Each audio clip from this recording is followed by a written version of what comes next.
Cricket খেলাটা কি এতই সহজ যে লম্বা ভ্রমণ করে এসে ঠিকমতো বিশ্রাম না নিয়ে মাঠে নেমে গেলেই আসলে সফল হওয়া যায়, চার ছক্কার ঝড় বইয়ে দেওয়া যায়, 50 করা যায়, সেঞ্চুরি করা যায়? না, যায় না। কালে ভদ্রে সেটা হতে পারে, কিন্তু সেটা স্বাভাবিক ঘটনা না। প্লে অফকে সামনে রেখে বড় চমক দেখিয়েছে রংপুর রাইডার্স, চমক দেখিয়েছে খুলনা টাইগার্সও। টিম ডেভিড, আন্দ্রে রাসেল এবং একই সাথে জেমস ভিন্সকে এনেছিল রংপুর রাইডার্স। লাভের লাভ কিছুই হয়নি, তিনজনই আসলে সুপার ফ্লপ। এবং প্লে অফে মাত্র 85 রানে গুটে গেল রংপুর রাইডার্স, এবারের বিপিএল এর থার্ড লোয়েস্ট টোটাল এবং বিপিএল এর ইতিহাসে প্লে অফের সর্বনিম্ন রান এটি 85। খুলনা টাইগার্স বাজিমাত করেছে ঠিকই, কিন্তু সেই জন্য তাদের সিমরান হেটমায়ার কিংবা জেসন হোল্ডারের প্রয়োজন আসলে পড়েনি। দারুণ টিম স্ট্র্যাটেজি ছিল, স্পিন দিয়ে আসলে রংপুর রাইডার্সের মাথাটা ঘুরিয়ে দিয়েছে তারা। মেহেদী হাসান মিরাজ পাওয়ার প্লের 6 ওভারের ভেতরে 5 ওভারই স্পিন ব্যবহার করেছেন এবং যে প্ল্যানে তারা নেমেছিল সফল হয়েছে ঠিকই। সৌম্য সরকার জেমস ভিন্সকে তারা স্পিনে আটকে দেবে, দিয়েছেও আসলে তাই। এবং যেটা বলছিলাম যে জেমস ভিন্স 7 বল খেলে 1 রান করেছে, তিনি কন্ডিশনে মানিয়ে নিতে পারেননি। তার চেয়েও বড় বিপদ যেটা ঘটিয়েছেন রংপুরের জন্য, সৌম্য সরকারকে তিনি আসলে রান আউট করে ফেলেছেন শুরুতেই।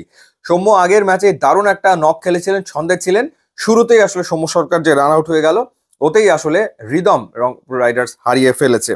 তো এরপর নাসুম আহমেদ দারুণ দুটো উইকেট নিয়েছেন, জেমস ভিন্সকে তিনি আসলে ফিরিয়েছেন, শেখ মাহাদিকে তিনি আসলে আউট করেছেন। এরপর মেহেদী হাসান মিরাজ তিনি টোটাল নিয়েছেন 3 উইকেট, 4 ওভার বল করে 10 রানে 3 উইকেট তিনি নিয়েছেন। নাসুম 4 ওভারে 16 রান দিয়ে 3 উইকেট নিয়েছেন, সাইফুদ্দিনকে আউট করেছেন। হাসান মাহমুদ, সেটাও একটা দুর্দান্ত বল আসলে ছিল। মোহাম্মদ নওয়াজ 4 ওভার বল করে 21 রানে 1 উইকেট নিয়েছেন।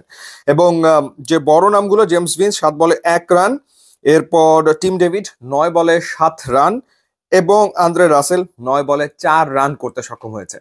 এবং এই বড় প্লেয়ারদেরকে জায়গা দিতে গিয়ে রংপুর রাইডার্স কি করেছে, প্লেইং 11-এ তারা আসলে ইফতেখারকে রাখেনি। যে ইফতেখার এই ম্যাচের আগ পর্যন্ত রংপুর রাইডার্সের হয়ে সর্বোচ্চ রান তুলেছিল, 300-র উপরে রান তুলেছিল, যদি ভুল না করি 305 রান বোধহয় করেছিল, তাকে বাইরে রাখা হলো এই বড় নামদেরকে জায়গা দিতে গিয়ে।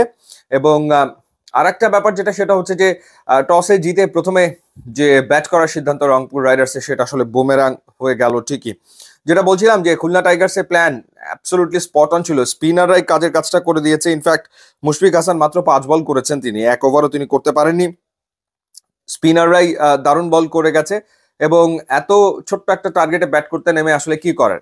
নাইম শেখ যে ফর্মে রয়েছে, নাইম শেখ যা করার তিনি আসলে করেছেন। আরো একটা দুর্দান্ত ইনিংস, অর্থাৎ যেহেতু তিনি ফর্মে আছেন, তিনি কাজটা সেরে ফেলেছেন সাথে অ্যালেক্স রসকে নিয়ে। যেটা বলছিলাম যে ওই সিমরান হেটমায়ার আর জেসন হোল্ডারের সার্ভিস দরকার পড়েনি, নেক্সট ম্যাচে হয়তো দরকার পড়বে, ততক্ষণে তারা হয়তো কন্ডিশন কিংবা ভ্রমণ ক্লান্তি কাটিয়ে উঠতে সক্ষম হবে। ওয়েল, সো আরো একবার প্লে অফেই থামলো রংপুর রাইডার্সের জার্নি। ইউটিউব ইনস্টাগ্রাম লিঙ্ক দেওয়া আছে, আপনারা যদি যোগ দেন তাহলে খুবই খুশি হবো। And thanks for watching.